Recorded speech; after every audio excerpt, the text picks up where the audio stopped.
Assalamualaikum warahmatullahi wabarakatuh. Selamat pagi. Teruntuk ibu-ibu hamil saat ini yang mengikuti kelas online dengan semangat. Semoga selalu diberikan kesehatan dan selalu diberikan semangat untuk mengikuti kelas online yang akan saya buka pada kesempatan kali ini.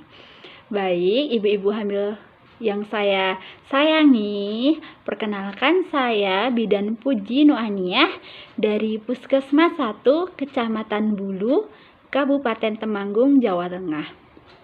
Nah, pada kesempatan kali ini izinkan saya untuk menyampaikan beberapa materi-materi mengenai kehamilan.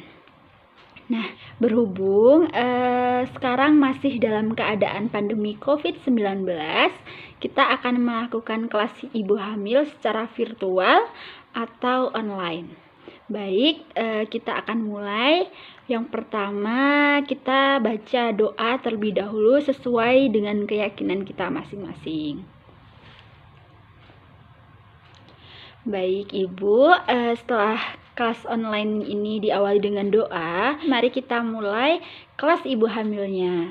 Nah, yang pertama, di sini saya akan menunjukkan mengenai pemeriksaan ibu hamil. Nah, pemeriksaan ibu hamil sendiri dilakukan 1 kali pada usia sebelum 3 bulan. Kemudian pemeriksaan yang kedua dilakukan pada usia kandungan 4-6 bulan.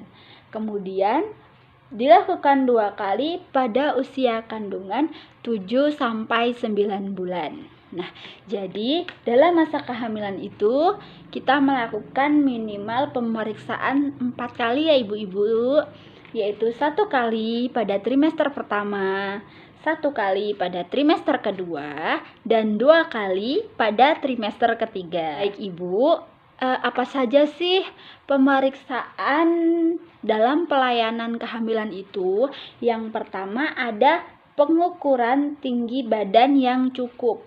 Nah, tinggi badan di bawah 145 cm memiliki resiko panggul sempit dan kemungkinan sulit untuk melahirkan secara normal dikarenakan panggulnya sempit dan janin itu sulit untuk masuk ke dalam panggul. Selanjutnya ada penimbangan berat badan setiap kali pemeriksaan. Nah, sejak bulan keempat, pertambahan berat badan paling sedikit adalah 1 kilo per bulan. Baik Ibu, selanjutnya untuk pemeriksaan yang kedua itu pengukuran tekanan darah atau tensi. Nah, dan normalnya tekanan darah pada ibu hamil itu 120/80 mmHg. Nah, ketika ibu hamil memiliki tensi darah 140/90 mmHg, dia akan memiliki resiko tekanan darah tinggi. Nah, kemudian untuk pemeriksaan yang ketiga yaitu lingkar lengan atas. Nah, pengukuran lingkar lengan atas ini sendiri bila ukuran lingkar lengan atas lebih kecil dari 23,5 cm, ibu hamil menderita kurang energi kronis. Nah, ibu hamil dengan kekurangan energi kronis ini beresiko melahirkan dengan bayi berat lahir rendah atau BBLR. Nah, selanjutnya untuk pemeriksaan yang keempat ada pengukuran tinggi rahim. Nah, pengukuran tinggi rahim ini berguna untuk melihat pertumbuhan apakah sesuai dengan usia kehamilan. Jadi di pemeriksaan ini ibu hamil akan diukur tinggi fundus uterinya untuk mengetahui apakah sesuai atau tidak dengan usia kehamilan.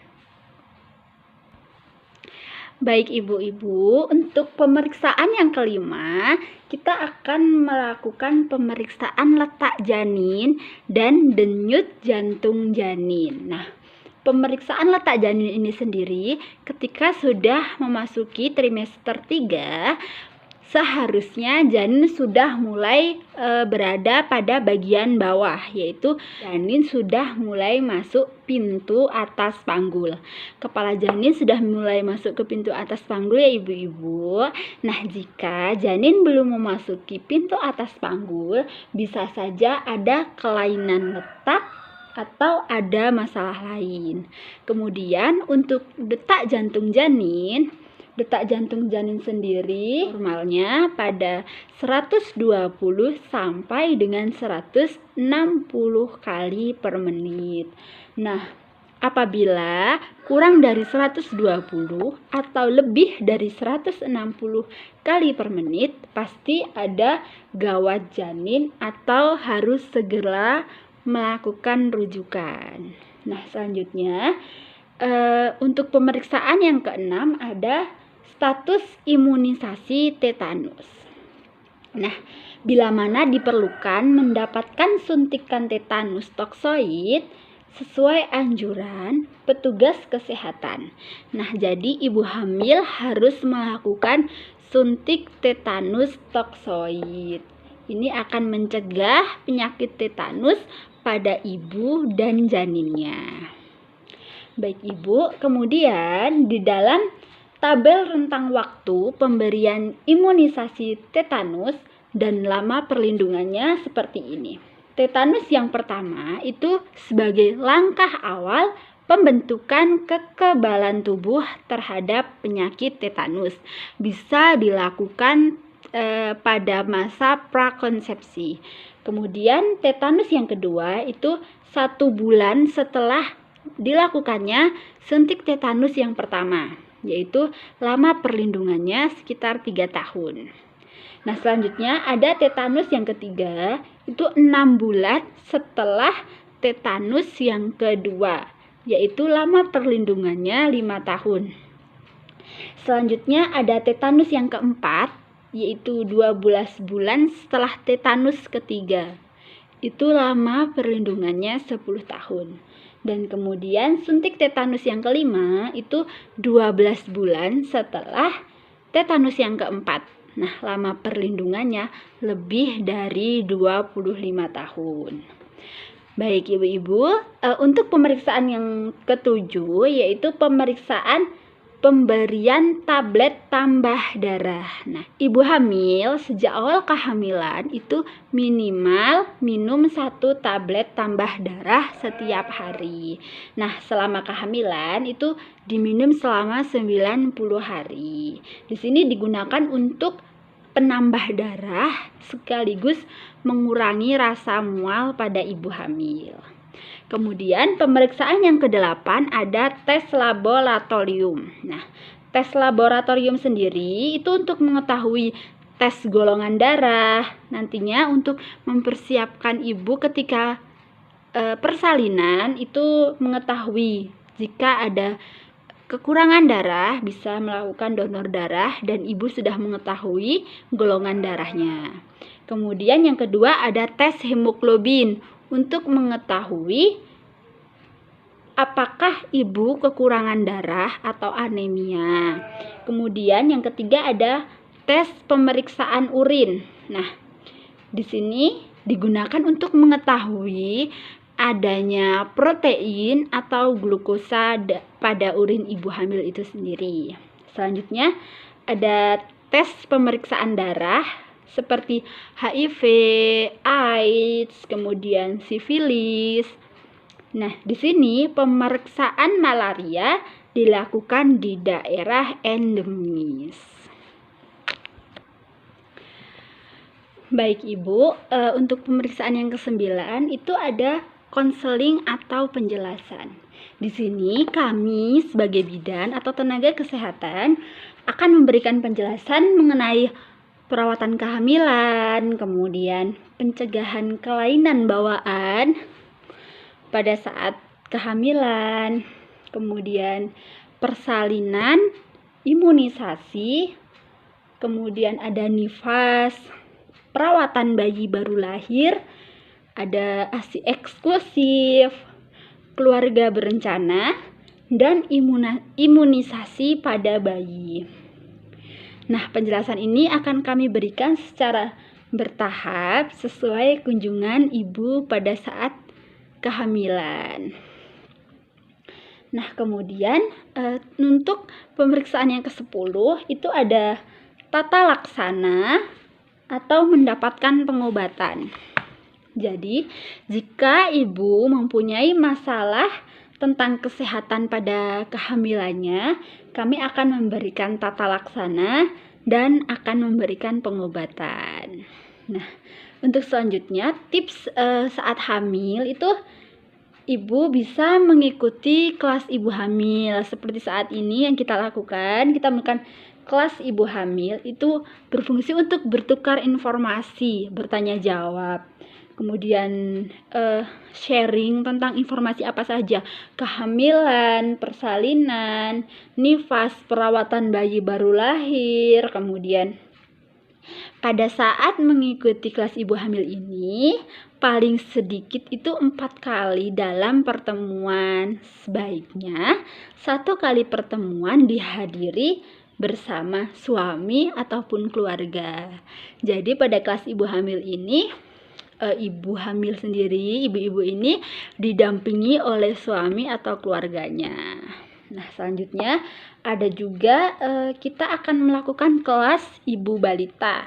Nah, di kelas ibu balita ini ibu akan mendapatkan informasi dan saling bertukar informasi mengenai tumbuh kembang bayi, kemudian mengenai imunisasinya, kemudian mengenai gizinya. Nah, perawatan bayinya, serta tentang penyakit-penyakit pada bayi. Nah, ibu bisa menanyakan semuanya kepada petugas kesehatan sesuai dengan jadwal ya ibu, dan sesuai dengan jadwal kelas ibu hamil yang kita laksanakan ini. Jadi pada saat seperti ini nanti kita akan melakukan tanya jawab, dan ibu bisa bertanya mengenai apa saja keinginan yang ibu tanyakan, kemudian keluhan ibu selama kehamilan. Insya Allah kita bisa menjawab. Insya Allah kita akan membantu menjawab dan mengatasi permasalahannya. Selanjutnya, ini saya akan memberitahu mengenai perawatan-perawatan apa saja yang ibu hamil perlukan dalam sehari-hari. Nah, perawatan itu meliputi makanan. Jadi, kita harus pada saat hamil harus makan makanan yang beragam secara proporsional dengan pola gizi seimbang dan 1 porsi lebih banyak daripada sebelum hamil. Jadi, ibu-ibu hamil ini makannya harus lebih banyak 1 porsi pada saat sebelum hamil ya ibu-ibu. Nah, kemudian istirahat dengan cukup. Tidur malam itu paling sedikit 6-7 jam. Dan diusahakan siang tidur berbaring 1-2 jam. Kemudian posisi tidur ibu sebaiknya miring ke kiri. Ada juga pada daerah endemis malaria atau daerah yang ditakutkan banyak malaria itu tidur menggunakan kelambu dan berinsektisida untuk mencegah malaria. Selanjutnya, bersama dengan suami, lakukan rangsangan atau stimulasi pada janin dengan sering mengelus-elus, kemudian mengajak anak berbicara, mengajak janinnya berbicara sejak dini pada kandungan 4 bulan. Jadi, ketika usia kandungan sudah memasuki 4 bulan, sebaiknya suami ibu itu mengelus-elus, mengajak bicara, atau membacakan lantunan-lantunan ayat suci Al-Quran jika yang Islam ya ibu. Selanjutnya, menjaga kebersihan diri.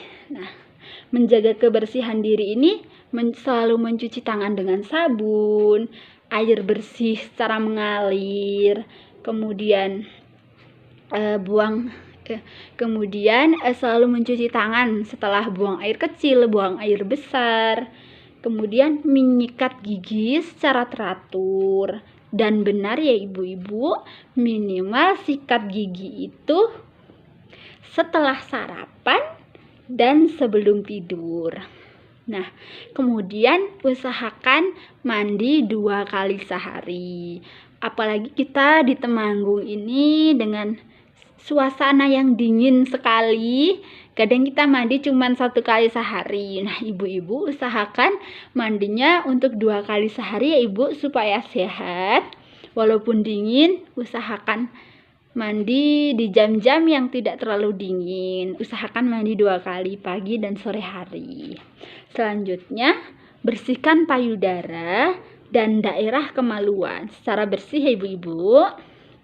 Kemudian ganti pakaian dalam setiap hari. Jadi setelah mandi ibu harus ganti pakaian dalamnya.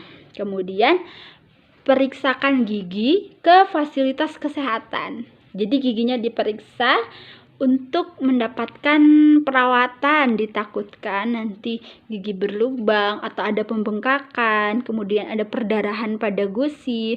Jadi ibu juga harus sering-sering untuk melakukan pemeriksaan pada gigi. Nah, selanjutnya perawatan yang keempat itu boleh melakukan hubungan suami istri selama hamil. Tanyakan ke petugas kesehatan cara yang aman. Jadi ibu boleh melakukan hubungan suami istri selama hamil. Itu tidak disarankan di usia kehamilan muda ya ibu. Juga posisi-posisi yang membahayakan janin ya ibu. Kemudian yang kelima ada aktivitas fisik. Nah, aktivitas fisik ini sendiri, ibu hamil yang sehat dapat melakukan aktivitas fisik sehari-hari. Bisa ibu mencuci, menyapu, mencuci piring, begitu secara hati-hati dengan syarat memperhatikan kondisi ibu sendiri dan janinnya yang ada di dalam kandungan. Menjaga ibu-ibu harus lebih ekstra dalam menjaga, yaitu melakukan pekerjaan sehari-hari seperti pekerjaan-pekerjaan yang agak berat ya, dibantu dengan Pak suami, begitu ya ibu. Kemudian mengikuti senam hamil, tidak disarankan pada kehamilan muda ya ibu. Kemudian kehamilan-kehamilan yang beresiko, begitu tidak disarankan. Dan ibu juga harus dalam kondisi yang sehat dan fit. Kemudian ada yang perlu ibu perhatikan selama kehamilan. Ibu harus menghindari kerja berat. Kerja berat salah satu contohnya angkat beban yang berat, angkat gas, kemudian menimba air, begitu ya ibu. Kemudian ibu juga harus menghindari merokok. Dan menghindari juga terpapar asap rokok. Karena suami ibu jika merokok, ibu akan terpapar asapnya dan bisa berpengaruh ke kandungan. Selanjutnya, ibu juga tidak disarankan minum minuman bersoda, beralkohol, dan jamu-jamuan. Kemudian, ibu juga tidak boleh tidur terlentang lebih dari 10 menit. Apa yang tadi saya katakan, ibu harus tidur dengan posisi miring ke kiri ya ibu. Kemudian, ibu hamil tidak boleh minum obat sembarangan. Ibu hamil harus minum obat sesuai resep yang diberikan tenaga kesehatan, bidan maupun dokter. Nah, kemudian ibu hamil juga harus menghindari stres yang berlebih. Jangan terlalu memikirkan hal-hal yang berat sehingga memicu ibu stres. Nanti akan berpengaruh ke kandungan ibu. Selanjutnya, ini tentang makan makanan yang bergizi. Nah, ibu jangan lupa untuk selalu mencuci tangan sebelum makan. Kemudian ibu harus membatasi gula, garam, dan minyak. Kemudian perbanyak dengan minum air putih, susu, lauk pauk, buah-buahan, makanan pokok, dan sayuran. Nah, meliputi susu, ikan, daging, kacang-kacangan, buah-buahan. itu harus dipenuhi 4 sehat 5 sempurna ya Ibu. Selanjutnya, nanti Ibu bisa menanyakan kepada kami tentang makanan yang bergizi. Nah, makanan dengan pola gizi seimbang dan bervariasi. 1 porsi lebih banyak dari sebelum hamil. Kemudian tidak ada pantangan makanan dalam kehamilan. Cukupi kebutuhan air minum pada saat hamil. Kebutuhan hamil, air minumnya 10 gelas per hari. Air putihnya ibu-ibu. Selanjutnya, jika mual, muntah, dan tidak nafsu makan, pilihlah makanan yang tidak berlemak dalam porsi kecil tetapi seimbang, seperti buah, roti, ubi, singkong, biskuit. Selanjutnya, jangan minum minuman keras, merokok, minum obat-obatan yang tidak diresepkan ya Ibu. Selanjutnya di sini saya akan menjelaskan mengenai persiapan melahirkan atau bersalin. Nah, di sini pertama-tama Ibu harus menanyakan kepada kami bidan atau kepada dokter tentang tanggal perkiraan lahirnya. Jadi nanti Ibu tanyakan tanggal perkiraan lahirnya kapan. Kemudian pada saat periksa, suami Ibu atau keluarga Ibu juga harus mendampingi.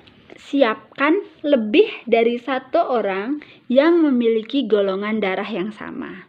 Ini ditakutkan Ibu mengalami perdarahan, kekurangan darah, sehingga Ibu membutuhkan donor darah. Ibu sudah tahu siapa pendonornya dan bersedia jadi pendonornya. Selanjutnya, persiapkan tabungan juga ibu-ibu, karena pengeluaran untuk persalinan, untuk perawatan bayi itu juga besar. Di sini siapkan kartu jaminan kesehatan. Banyak sekali ya ibu-ibu sekarang jaminan kesehatan, kemudian kartu JKN. Ibu harus mendaftarkan diri pada kantor BPJS Kesehatan jika belum ada, atau menanyakannya ke petugas puskesmas. Selanjutnya, di sini Ibu juga suami dan keluarga itu juga harus menyiapkan kendaraannya Ibu. Jika nanti sewaktu-waktu Ibu akan melahirkan, kendaraan itu juga sudah siap membawa Ibu.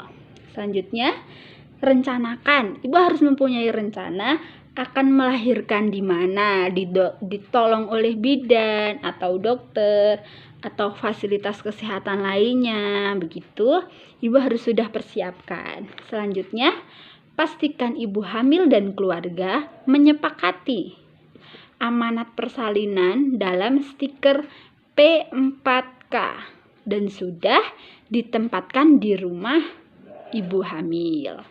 Selanjutnya, ibu harus menyiapkan KTP, kartu keluarga, kemudian keperluan-keperluan lain untuk ibu dan bayi yang akan dilahirkan. Seperti contoh untuk pembuatan akte kelahiran pada bayi.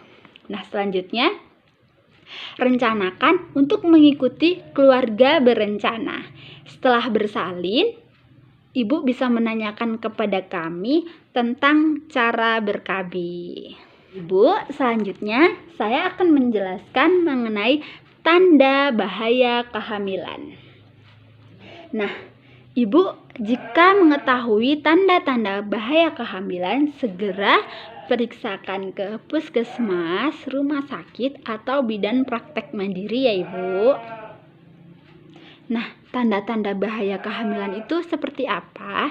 Yang pertama bisa seperti muntah terus dan tidak mau makan. Muntah-muntah secara berlebih disebut juga dengan hiperemesis gravidarum. Nah, selanjutnya tanda bahaya kehamilan itu ada juga demam tinggi. Jika ibu mengalami demam yang sangat tinggi pada saat kehamilan, ibu bisa langsung periksakan kepada kami.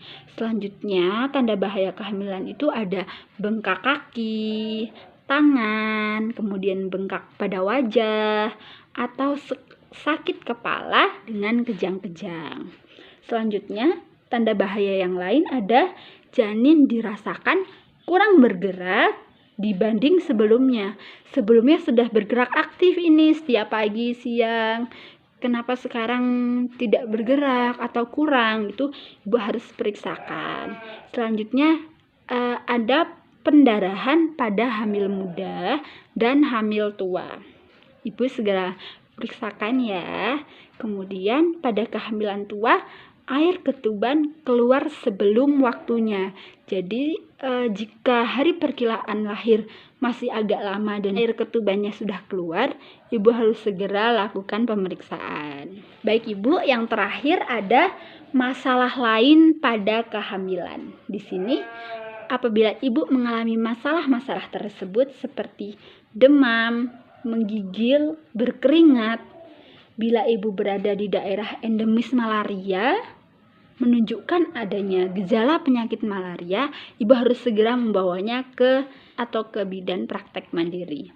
Selanjutnya, terasa sakit pada saat pipis. Nah, keluar keputihan atau gatal-gatal di daerah kemaluan secara berlebih. Kemudian ada batuk lama, lebih dari 2 minggu. Ibu juga harus periksakan. Kemudian jantung yang berdebar-debar atau nyeri di dada. Ada juga diare yang berulang-ulang secara terus-menerus.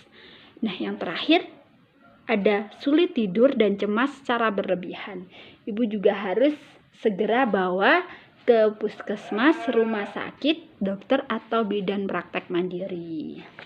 Nah, baik ibu-ibu, itu tadi kelas online yang saya adakan pada pagi hari ini. Semoga ibu-ibu bisa mendapatkan sedikit informasi dari saya.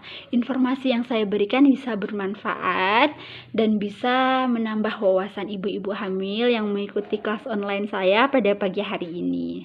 Nah, baik, selanjutnya jika ibu-ibu ada pertanyaan mengenai kehamilan, ibu bisa tanyakan langsung kepada admin WA nomor yang tertera pada bio video saya ini. Nah, baik ibu-ibu, sekiranya semoga dengan adanya kelas online ini bisa membantu ibu-ibu dalam mengatasi permasalahan kehamilan ataupun kekhawatiran selama kehamilan. Semoga bisa bermanfaat ya ibu. Kita sambung kelas online pada minggu selanjutnya. Terima kasih sudah meluangkan waktunya, dan saya pesankan selalu jaga kesehatan, selalu semangat, dan terapkan energi-energi positif agar ibu selalu ceria dan sehat. Baik ibu, saya berpesan jaga selalu kesehatan, apalagi di masa pandemi seperti ini. Selalu terapkan memakai masker, menjaga jarak, menjauhi kerumunan. Nah, baik ibu, saya cukupkan. Wassalamualaikum warahmatullahi wabarakatuh.